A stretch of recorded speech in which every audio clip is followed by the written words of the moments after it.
तो लीजिए सुनिए शिवानी जी की कहानी अपराधी कौन। अमला बार बार बाहर आती और अपने सजे बंगले की अनूठी सज्जा देखकर स्वयं ही मुग्ध हो जाती।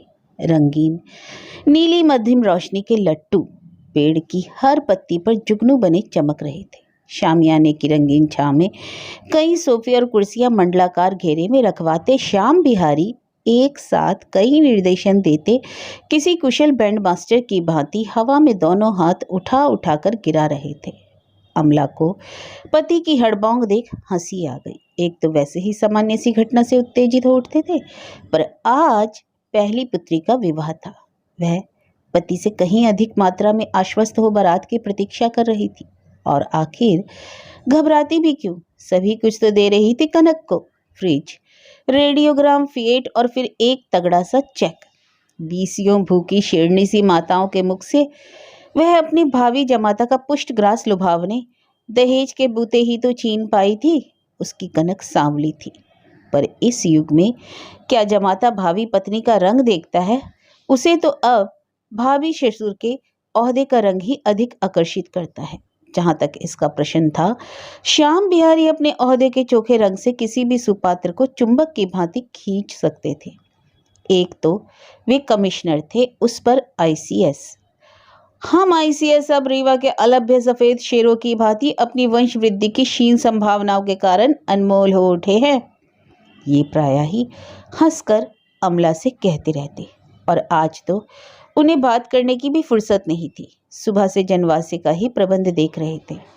नाई, तंबोली, धोबी सबके तंबू तन चुके थे और तीनों किसी अंतरराष्ट्रीय प्रदर्शनी के विभिन्न स्टॉल में खड़े अधिकारियों की ही तत्परता से मुस्कुराते खड़े थे। यह भी इस अनोखे युग का एक अनोखा रिवाज चल पड़ा था। आएंगे छैला बाराती बनकर, पर दर्जनों घड़े से निकाले गए सूट इस्त्री करवाने कन्या के पिता के यहाँ ही लाएंगे, जिससे देखो वही हजामत बनवाने बैठ जाएगा, चाहे घराती हो या बाराती। मुफ्त का चंदन घिस मेरे नंदन, इसी को तो कहते हैं। कहीं बारातियों के आने के पहले ही सब पान निगोड़े घर ही के मेहमान न चढ़ डालें, अमला मन ही मन भुनभुना रही थी। एक तो घर के मेहमानों ने 4 दिनों से उसका पटरा बैठा दिया था। 3-5 दर्जन तो बच्चे ही भिनभिना रहे थे। उस पर देवरानी, जेठानी और चचेरी ममेरी नंदों के नखरे देख उसका खून खौल रहा था। इसी से भागकर बाहर आ गई थी। बरेली वाली ममिया सास को लहसुन प्याज की बदबू से दिल के दौरे पड़ने लगे थे। उनका कमरा अलग करके उठी ही थी कि 2 चचेरी नंदों के बच्चों को लेकर भयानक युद्ध छिड़ गया था। दोनों सगी बहनें थी, पर आज आमने सामने तनी रंगचंडी ही तो बन गई थी। उन्हें छुड़ाकर अलग किया तो उसकी स्विस भाभी एक ही पेटीकोट और बिना बाहों का ब्लाउज पहने अर्धनग्न अवस्था में अर्दली चपरासियों के सामने ही उससे साड़ी पहना देने का अनुरोध करने आ धमकी। पिछले माह उसका छोटा भाई विदेश से एक लंब तड़ंगी ब्याह लाया था। क्या करती बेचारी अमला? भाई को बुलाती और भाभी को कैसे छोड़ देती? उसकी ताड़ सी देह में साड़ी लपेटना आकाश में चंदोबा टाकना था। साड़ी पहनाते ही वह चटपट बाहर निकल आई थी। बारात भी तो आती ही होगी। उसने घड़ी देखी, अभी देर थी, पर बारात के आने से भी अधिक चिंता उसे एक और व्यक्ति के आने की थी, और वह थी उसकी फ्रांस प्रवासिनी ननद मीना, जो पूरे 20 वर्ष बाद मायके लौट रही थी। कभी यह ननद उसकी प्राण प्रिया सखी थी, वही उसे सिराखों पर बिठाकर इस ग्रह में लाई थी। उसकी सास ने तो दूसरी लड़की पसंद की थी। कुछ दिनों तक दोनों की मैत्री मोहल्ले भर की स्त्रियों के हृदयों में विष घुलती रही। दोनों एक से कपड़े पहनती, हंसती, खिलखिलाती, एक दूसरे को बाहों में लिए फिरती रही। फिर जैसा प्रायः ऐसी प्रगाढ़ मैत्री का अंत होता है, वैसा ही हुआ। अचानक दोनों में ऐसी ठनकी कि आंखों ही आंखों में नंगी तलवारें लपलपाने लगी, और 2 टूटे हृदयों की दरार मीना के विदा तक नहीं जुड़ी। झगड़े का सूत्रपात हुआ था आभूषणों को लेकर। मीना की विधवा माँ का पूरा गहना एक सामान्य सी पोटली में बंधा काठ के बक्से में पड़ा रहता। कई बार पुत्र के समझाने पर भी वे बैंक में रखने को राजी नहीं हुई, तो खींचकर श्याम बिहारी ने कहना ही छोड़ दिया। पर इधर उनका अधिकांश समय तीर्थ यात्रा में ही निकलने लगा, और वे एक एक कर अपने आभूषण कभी बद्रीनाथ चढ़ाती तो कभी रामेश्वरम। एक दिन अमला और मीना ने मंत्रणा की कि जैसे भी हो अम्मा के इस धार्मिक औदार्य के सैलाब को बांधना ही होगा। अम्मा जी, अब मीना की सगाई हो गई, आप ऐसे गहने मत लुटाइए, अमला ने एक दिन सास को टोक दिया। हाँ माँ, आज फैसला ही कर दो, क्या मुझे दोगी और क्या भाभी को। मुँह लगी मीना ने दोनों बाहें अम्मा के गले में डाल दी। कहीं ऐसा ना हो कभी इस करम जली पोटली के पीछे हम दोनों लड़ पड़े। अमला हो होकर हंस उठी। तब तक दोनों ननद भाभी अटूट मैत्री के इस रस सागर में आकंठ डूबी थी। इसी से कलह की काल्पनिक संभावनाओं का प्रसंग भी हास्यास्पद लग उठा था। ला मरी, निकाल ला पोटली, आज ही बांट बूट कर झगड़ा निपटा दूं। अम्मा ने चाबी का गुच्छा हंसकर पटक दिया और मीना चटपट पोटली निकाल लाई। उफ, कैसे कैसे भारी गहने थे। टोक, मगर, अनंत, जयपुरी झूमर, रामपुरी मछलियां, चंद्रहार, बेसर और कुंदन की पहुंची। मीना के नाना सिविल सर्जन थे। अम्मा इकलौती पुत्री थी। इसी से नाना ने गहनों से लाद दिया था और सबसे विलक्षण आभूषण था एक लंबी नीली मखमली डिबिया में बंद नागिन के आकार की लचकती करधनी। उसकी जालीदार नक्काशी पहले भी कई बार ननद भाभी को झुमा चुकी थी, पर तब ईर्ष्या का सर्प फन फैलाकर दोनों में से एक को भी डसने नहीं दौड़ा था। आज दोनों के कलेजे एक साथ धड़क उठे थे। पता नहीं अम्मा करधनी किसे देगी। मीना सोच रही थी मैं तो अम्मा की इकलौती बिटिया हूँ, करधनी मुझे ही देगी। और अमला सोच रही थी कितने अरमानों की बहू हूँ मैं, करधनी हो ना हो मेरे ही हिस्से आएगी। अम्मा की ख्याली हंडिया में उधर उबाल पर उबाल आ रहे थे। सब गहना मन ही मन बांट चुकी थी, पर दोनों की तृष्णा के प्राण उनकी करधनी पर ही अटके थे। वे जान गई थी बेटी तो पराया धन है, कल परसों ब्याह होगा पराई हो जाएगी। जिंदगी तो उसे बहू के साथ ही काटनी ही थी। फिर करधनी भी साधारण नहीं थी। एक चीर रुग्ण जड़िया को मीना के नाना ने उसका खोया पुरुष लौटा दिया था। अपनी मूक कृतज्ञता को इसी अनोखी करधनी की कारीगरी में वह सदा के लिए अमर कर गया था। कैसी लपलपाती जीभ थी नागिन की, आंखों में जगमगाती दो हीरो की कनिया जड़ी थी। उस चमत्कारी करधनी का एक और आकर्षण था, एक पैंच घुमाते ही वह अपनी केचुली छोड़ देती जो क्षण भर में सिमटकर बाईं और चाबी का गुच्छा बनकर लटक जाती थी। अम्मा कहा करती थी जब करधनी बनकर आई तो उसे देखने लाट साहब की मैम भी आई थी। वही करधनी आज किस भाग्यशालिनी को मिलेगी। अम्मा ने एक एक कर गहनों की दो ढेरियां बना दी।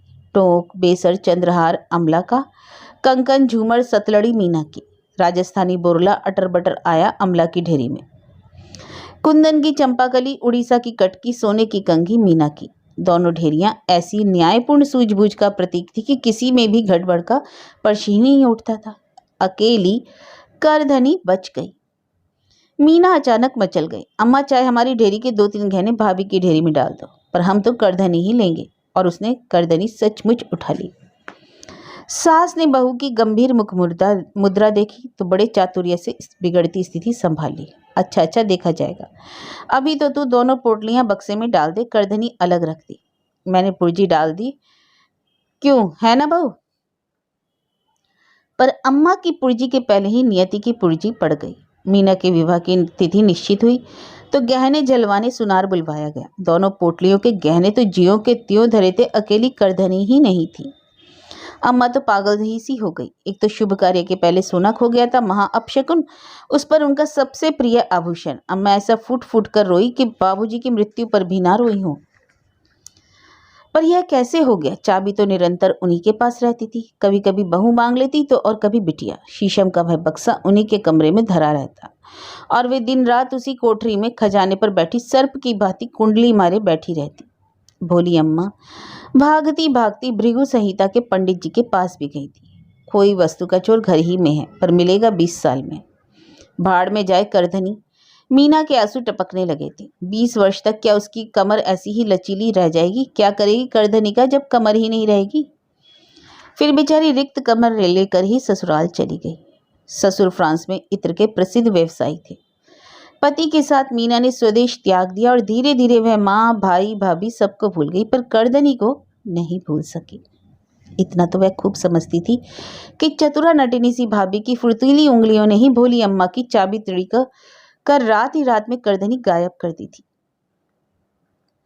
आज पूरे 20 वर्ष पश्चात वह भाई का पत्र पाकर स्वदेश लौट रही थी। अम्मा अब नहीं रही, पर फिर भी मायका तो मायका ही था। भैया को देखा तो वह रही सही पूर्व शत्रुता भी बिसर गई। भैया ने मूछें रख ली थी, कनपट्टी के बाल सफ़ेद हो गए थे और क्षण भर को उसे लगा जैसे बाबूजी ही हंसते खड़े हो गए। और मौसी कितना बुढ़ा गई थी मौसी, सामने के दो दांत टूट गए थे, ठीक जैसे अम्मा की पोपली हंसी का नक्शा फिर से उतार कर रख दिया था विधाता ने।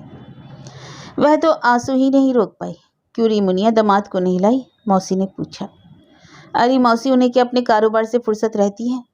उसने बड़े गर्व से कहा और भाभी की ओर बाहें फैला दी। उसकी तन्वी भाभी बेहद फूल गई थी। करधनी धरी भी होगी तो इस विराट परिधि को कहाँ घेर पाएगी, और मन ही मन गहरा संतोष हो गया। उसकी कमर तो अभी भी विदेशी कॉन्सेट के बंधन में कसी उसकी कौमार्य अवस्था का 21 इंची घेरा निभा रही थी। तुम तो मीना वैसी की वैसी ही धरी हो। भाभी का कंठ स्वर भी शरीर के साथ साथ मांसल होता। भतीजी कहाँ है मेरी? मीना ने बड़े लाड़ से पूछा और भाभी ने एक सांवली सी लड़की को उसकी ओर ठेल दिया। मीना ने भतीजी का माथा चूमकर कहा, मेरी दिव्या से 1.25 महीने बड़ी है तू, उसे क्यों नहीं लाई बुआ जी? भतीजी ने पूछा। उसे अपनी दुकान सौंप आई हूँ रानी, एक दिन भी बंद रहती तो लाखों का नुकसान हो जाता। क्रिसमस आ रहा है। बुआ ने दर्पपूर्ण उक्ति से महिला वृंद को घायल किया और धम से कुर्सी पर बैठ गई। मीना की दुकान भारतीय वास्तव में फ्रांसीसी सुंदरियों के लिए एक बहुत बड़ा आकर्षण थी। भारतीय गहने, साड़ियाँ, आलता, नकली चोटियाँ, झूमर और यहाँ तक कि मांग भरने का सिंदूर और बिच्छुओं का जोड़ा भी मिल सकता था वहाँ। कभी फ्रांस में इक्के दुक्के भारतीय विवाहों के लग्न खुलते तो मीना की दुकान ही सुहाग पिटारी जुटाती। काश अम्मा की करधनी होती तो वह टिकट लगाकर प्रदर्शनी से ही माला माल हो जाती। ऐसी व्यावसायिक खटकेबाजी में उसकी कल्पना बेजोड़ थी। कुल जमा 3 दिन के लिए ही आई हूँ भाभी। इधर तुम्हारी रानी विदाई हुई और मैं उड़ी फ्रांस को। अपने तीक्ष्ण रंगे नखों को उसने चिड़िया के उड़ जाने की मुद्रा में चमकाकर भतीजी को बुरी तरह प्रभावित कर दिया। जयमाला का समय हुआ तो अतिथियों की दृष्टि सलोनी दुल्हन के चेहरे पर टिकने की बजाय उसकी प्रौढ़ा बुआ की सांवली गर्दन पर जम गई। मीना एक अद्वितीय हीरो का हार पहने द्वार पर खड़ी मुस्कुरा रही थी। फुसफुसाहट तीव्र हो उठी। कैसे जगमगा रहे हैं, असली हीरे हैं।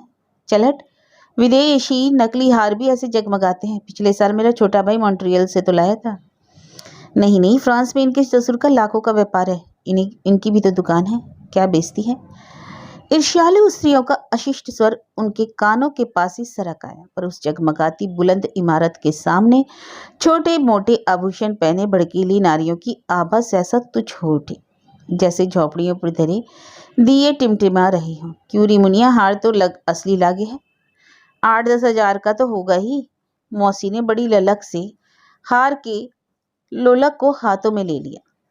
असली 80,000 का है मौसी, मीना ने कुछ ऊंचे ही स्वर में कहा। अपने दामी आभूषण का मूल्य बताने में क्या कभी कोई नारी चुकती है? फिर तो दूल्हे को देख ही कौन रहा था। आंखों ही आंखों में तो हार की आलोचना हो रही थी। अरे कहा था ना मैंने 80,000 का है। ओह, सूरत तो 125 की भी नहीं है। पर एक एक कर झोंपड़ियों के टिमटिमाते दिए बुझ गए। बुलंद इमारत जगमगाती रही। दूसरे दिन बारात विदा हो गई। अतिथियों के बिस्तर बंधने लगे। एक तो लड़की के विवाह की रौनक विद्युत छटा सी क्षण भर में ही लुप्त हो जाती है। उस पर गृह स्वामिनी भी अतिथियों को रोकने के मूड में नहीं थी। मीना ने भी भाभी के तुच्छ स्वभाव को परख लिया था। उसने जाने का प्रसंग उठाया तो अमला ने औपचारिक स्नेह की सामान्य दलीलें दी, फिर मान गई। बाजार से तुम्हारे लिए मेवे और ताजी मिठाई लेती हूँ कहकर वह झोला लेकर चली गई तो मीना विवाह के भवड़ के बाद पहली बार घर में अकेली रह गई। जाने के पहले मायके की ममता और घनेरी हो आई। घूम घाम कर वह अम्मा का बचा कुचा सामान देख रही थी और स्मृतियों के पट खुलते जा रहे थे। बाबूजी की आराम कुर्सी, अम्मा का पीड़ा, उसका बोर्डिंग का सहचर काला स्टील का बक्सा, सहसा वह ठिठक गई। शीशम का वह बक्सा जिसके अभेद्य ताले को बिना खोले ही किसी कुशल उड़नी ने करधनी गायब कर दी थी। बड़े लाड़ से उसने ताले को हाथ में लिया। ना जाने किस ममता के अदृश्य स्पर्श से ताला खट से खुल गया। शायद बाजार जाने की हड़बड़ी में भाभी ठीक से बंद नहीं कर पाई थी। देखो भाभी, इसमें क्या रखती है? मीना ने दोनों हाथों से भारी ढकना उठाया। पर क्या केवल इसी कौतूहल ने उसे प्रेरित किया? पुराना किनारी गोटा, टूटे प्लग और अम्मा का फुलवारी दुपट्टा। कैसी प्यारी प्यारी कस्तूरी की सी महकती, ठीक अम्मा की देह परिमल की सी परिचित लपट। बड़े लाड़ से भावुकता के आवेश में उसने दुपट्टे को गालों से लगाने को उठाया, पर तो एक भारी सी पोटली भी उसी के साथ साथ उठाई। उसका कलेजा उछलकर बाहर आ गया। वही चमक दमक और वे ही चमकती आंखें, अनुभवी हाथों के अनुभूत स्पर्श ने पेच घुमाया। क्षण भर में सपरणी कोई केचुल चाबी का गुच्छा बनकर लटक गई। कुछ देर तक वह सोचती रही, फिर एक तड़प से करधनी लेकर उठ गई। काठ का बक्सा फिर ज्यों का त्यों ताला लटकाए निर्जीव बन गया। भाभी लौटी तो मीना अपनी साड़ियों को तह कर रखी थी। भोले चेहरे पर एक शिकन भी तो नहीं उभरी। हाय मीना, तुमने अभी से सामान बांध लिया? अमला ने पूछा और हाथ का बैग जमीन पर पटक ननद के गले में बाहें डाल धम से वहीं बैठ गई। हाय मत जाओ मीना, इतने सालों में तो लौटी हो, रुआसे स्वर में बोली। मन ही मन वह जानती थी कि ननद का तो एयर पैसेज भी बुक हो गया, वह रुक नहीं सकती। इसी से वह दुलार भरा बनावटी आग्रह कर रही थी। मैं जानती हूँ, उसने रुमाल से आंखें पोंछी। तुम अभी भी हमसे रूठी हो। उस सड़ बिल्ली करधनी का सत्यानाश हो जिसने हमें चीर कर धर दिया। तुम्हारे भैया की कसम खाकर कहती हूँ मीना, मैंने उस हरामखोर महाराजिन को रात के 2 बजे अम्मा के कमरे से निकलते अपनी आंखों से देखा था। सच भाभी? मीना को बड़ा आनंद आ रहा था। सांप का पैर आखिर सांप ही पहचानता है। फिर तुमने पकड़ क्यों नहीं लिया बज्जात को? हाय, मेरा कलेजा तो तुम जानती हो एकदम पिद्दी का है। सोचा, एक तो अम्मा के गौने में महाराजिन आई थी, उतना मानती थी अम्मा, कहीं गर्दन ही नहीं निकली तब। भाभी के चेहरे पर ऐसा बचपना खेलने लगा जैसे दूध के दांत भी न टूटे हों। हाय रे मेरी पिद्दी। मीना ने बड़े लाड़ से भाभी को बाहुपोश में कस लिया। अब खबरदार जो उस करधनी का नाम लिया, मुझसे बुरा कोई नहीं। हाँ, सामान बांध लो, फिर रात को खूब आराम से बातें करेंगे। करधनी सबसे नीचे धरी फ्रेंच शिफॉन की साड़ी के नीचे हीरो के हार के साथ कुंडली मारे पड़ी थी। उस रात 12 बजे तक ननद भाभी बतियाती रही। हार सहेज कर रख लिया ना मीना, कहीं बटुए में ही धरकर तो नहीं भूल गई? बड़ी लापरवाह हो तुम, भाभी ने पूछा तो मीना अंधेरी ही अंधेरे में मुंह फेरकर मुस्कुराई। हाँ भाभी, वह तो मैंने कल ही सूटकेस में बंद कर लिया था। मैं तो आज तुम्हारे ही साथ सोऊंगी, पता नहीं कब मिलना हो। वह कूद कर मीना के साथ लिपट गई। सुबह उठी तो भाभी उठकर उसके साथ धरी जाने वाली पकवानों की टोकरी सजा रही थी। भाई भाभी दोनों उसके साथ स्टेशन भी आए थे, पर तीनों ऐसे ठीक समय पर पूछे कि सामान लगाते ही गार्ड ने झंडी हिला दी। बड़ी हड़बड़ी में मीना द्वार पकड़कर ही खड़ी रह गई। अपने वातानुकूलित डिब्बे में वह अकेली थी। दामी चीज लेकर सफर कर रही हो मीना, सूटकेस को सुराने धर लेना। भाभी उसके पास ही आकर फुसफुसाई तो मीना का चित्त पश्चाताप से खिन हो उठा।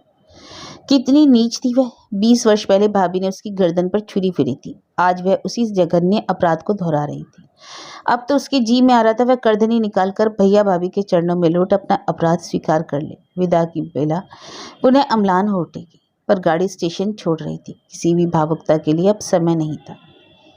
भाई और भाभी की आंखें गीली हो गईं। अमला बुरी तरह नाक झिझोड़ती सिसक रही थी।